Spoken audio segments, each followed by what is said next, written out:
नमामि बाबा परमानंदम परम सुखदायकम। हाजीपुर में जब कभी सरकारी तथा पारिवारिक काम से फुर्सत मिलती तो व्यक्तिगत संपर्क से मार्ग के दर्शन के प्रचार में लग जाता था। अब तक जितने लोग मार्ग में आ गए थे वे भी अपने फुर्सत के समय में प्रचार कार्य में लग जाते थे।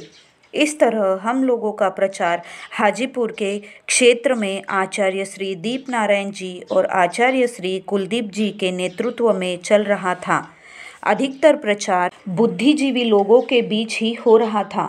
सभी मार्गी अपना अपना कर्तव्य निष्ठापूर्वक पालन करते हुए तथा अपने उत्तरदायित्व को सच्चाई से निभाते हुए अवकाश के समय प्रचार कार्य में लग जाते थे।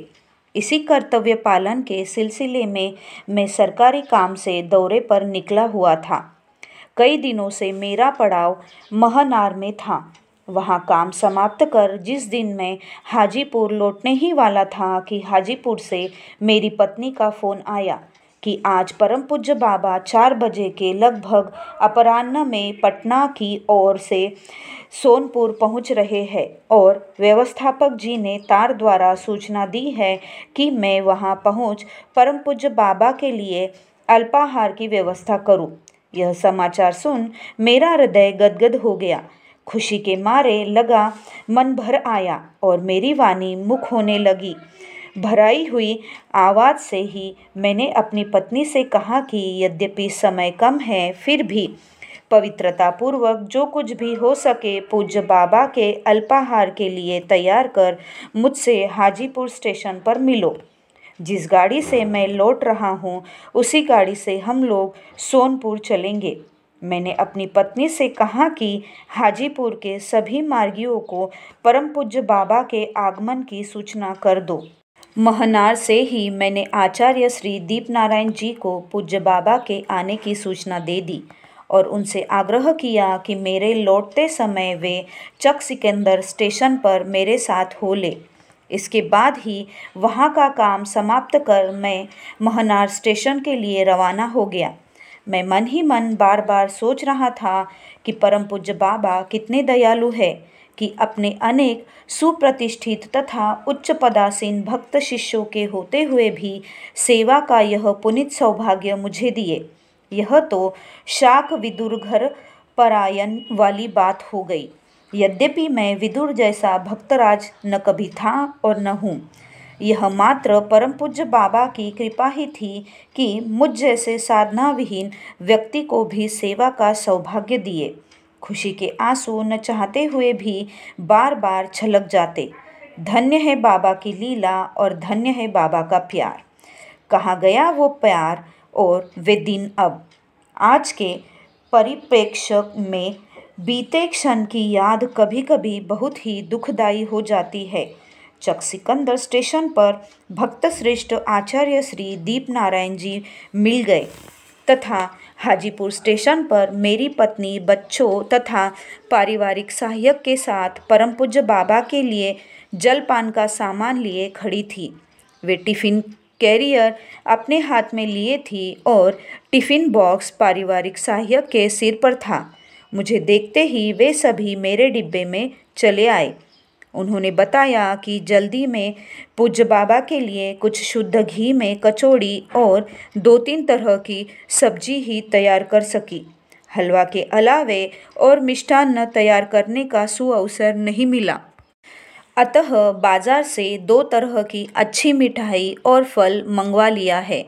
मैंने कहा कि अब जो कुछ जल्दी में तैयार हो सका है वही लेकर सेवा में हाजिर हो जाएंगे। यही क्या कम सौभाग्य है कि परम पूज्य बाबा ने इतनी सेवा लेने की कृपा की। सोनपुर पहुंचकर पाया कि परम पूज्य बाबा की गाड़ी हम लोगों की गाड़ी के पहुंचने के 5 मिनट पहले ही आ चुकी थी। जल्दी जल्दी हम लोग पूज्य बाबा तक पहुंच दर्शन और साष्टांग करने का सौभाग्य प्राप्त किए। परम पूज्य बाबा के साथ व्यवस्थापक जी भी यात्रा कर रहे थे।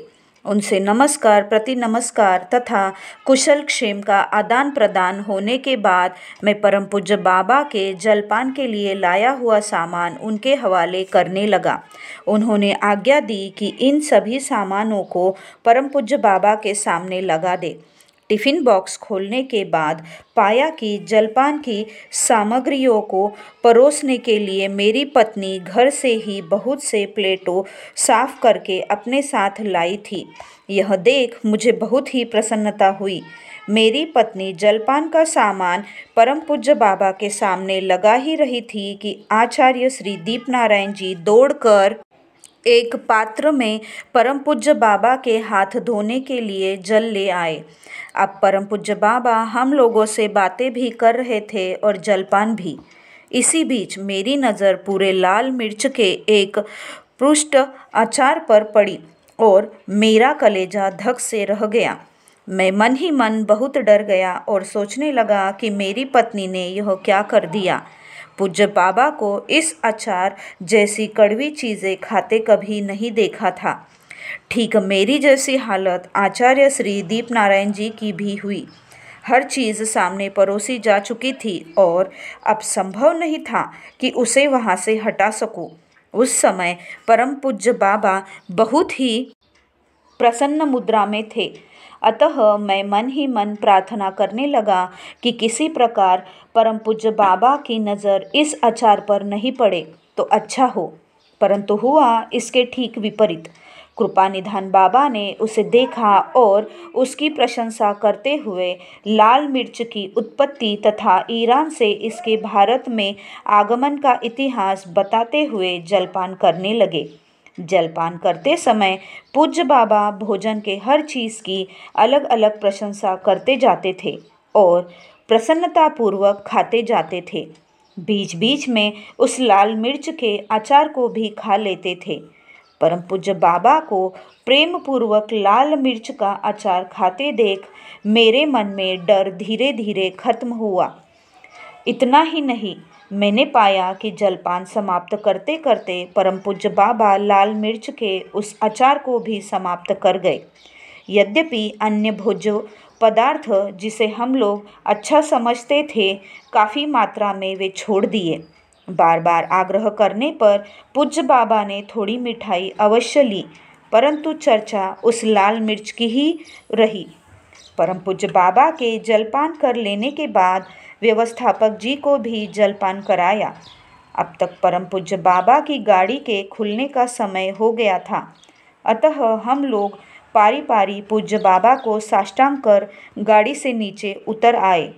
पूज्य बाबा सबों को आशीर्वाद दे अपने गंतव्य की ओर चल दिए और दूसरी गाड़ी से हम सभी हाजीपुर लौट आए। यहाँ आकर परम पूज्य बाबा के जलपान के बाद के बचे हुए सामान को हम लोगों ने प्रसाद रूप में ग्रहण किया। सभी मार्गी भाई और मेरे परिवार के सभी सदस्य परम पूज्य बाबा के इस अनायास दर्शन से तथा सेवा का सुयोग पा अत्यंत प्रसन्न थे और इसे पूज्य बाबा की अहेतुकी कृपा समझते थे। सभी अपने अपने भाग्य को सराह रहे थे।